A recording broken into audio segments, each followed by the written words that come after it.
Hi and welcome दोस्तों, आपका बहुत बहुत स्वागत है हमारे इस वीडियो में। दोस्तों, आज के हमारे इस वीडियो का टॉपिक है यूएस आईटी रिक्रूटर बनने के लिए ज़रूरी बातें। सो फ्रेंड्स, अगर आप एक फ्रेशर कैंडिडेट है या फिर आप एक एक्सपीरियंस कैंडिडेट है किसी अदर फील्ड में और आप यूएस आईटी रिक्रूटर बनना चाहते हैं, बट आप you don't know how you can become a US IT recruiter, and also you don't know what are the things required to become US IT recruiter, and also you don't know what are the skills required to become US IT recruiter. Okay, so in this video we will tell you, or we will explain how you can become not only US IT recruiter, and what are the skills or what are the things required to become US IT recruiter as a fresher US IT recruiter. So friends, हम मान लेते हैं आप एक fresher candidate हैं। सो हम ये मानते हैं कि अभी अभी आपने अपना बैचलर डिग्री कंप्लीट किया है। हम ये भी मान लेते हैं अभी अभी आपने बैचलर डिग्री कंप्लीट किया है और आपको यूएस स्टाफिंग के बारे में कुछ भी नहीं पता है और आप एक यूएस आईटी रिक्रूटर बनना चाहते हैं। हम ये भी मान लेते हैं कि आप के लिए यूएस आईटी रिक्रूटर एक नई फील्ड है, आप किसी अदर फील्ड में एक्सपीरियंस है और आप यूएस आईटी रिक्रूटर बनना चाहते हैं और आपको यूएस आईटी रिक्रूटर के बारे में कुछ भी नहीं पता। आपको ये भी नहीं पता कि यूएस आईटी रिक्रूटर बनने के लिए कौन कौन सी स्किल्स की रिक्वायरमेंट होती है। ओके, सो फ्रेंड्स, अगर आप एक फ्रेशर कैंडिडेट है तो सबसे पहले आपको ध्यान रखना है आपका कम्युनिकेशन स्किल्स। आपका कम्युनिकेशन स्किल्स अच्छा होना चाहिए।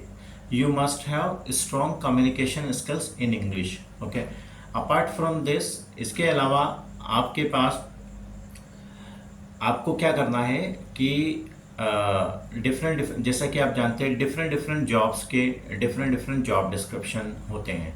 ठीक है, मान लीजिए आप किसी भी जॉब के लिए अप्लाई करना चाहते हैं तो आप को डिफरेंट जॉब साइट्स के थ्रू आप अप्लाई कर सकते हैं। डिफरेंट जॉब सबसे पहले आप जॉब डिस्क्रिप्शन पढ़ेंगे।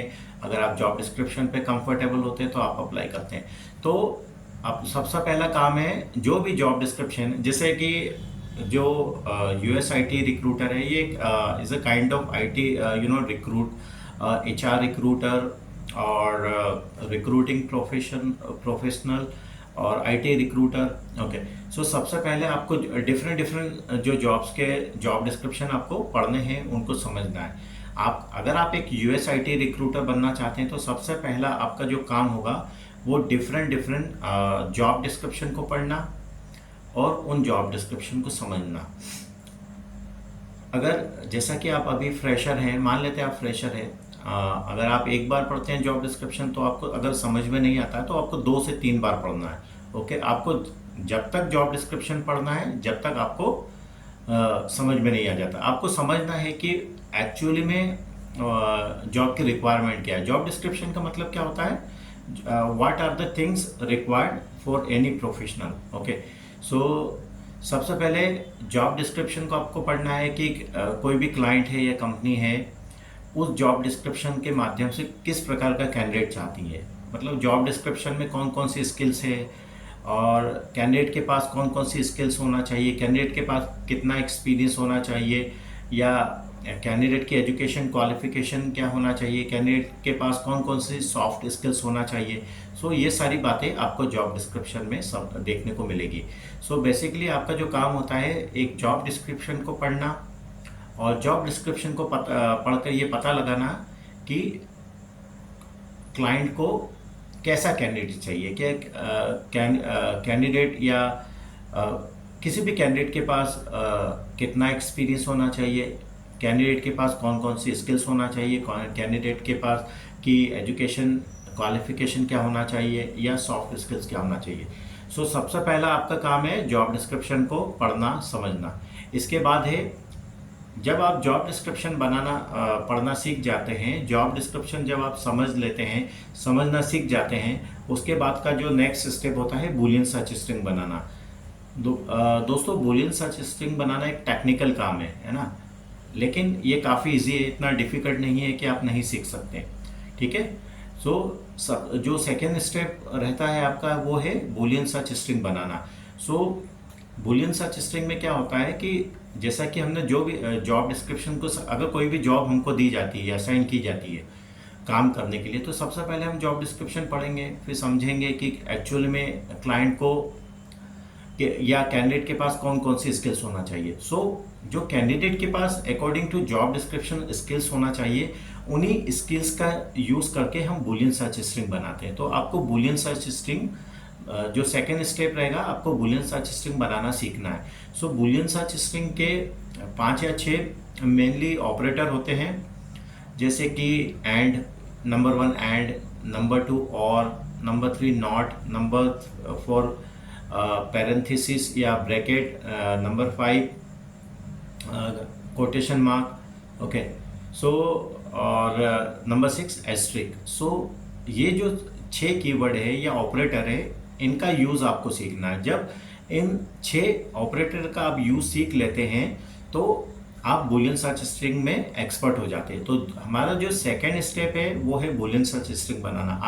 अब आपका क्वेश्चन होगा कि आप बूलियन सर्च स्ट्रिंग बनाना कैसे सीख सकते हैं। तो इसके लिए हम नेक्स्ट मंथ से एक ट्रेनिंग क्लास स्टार्ट कर रहे हैं जो कि फ्री होगी।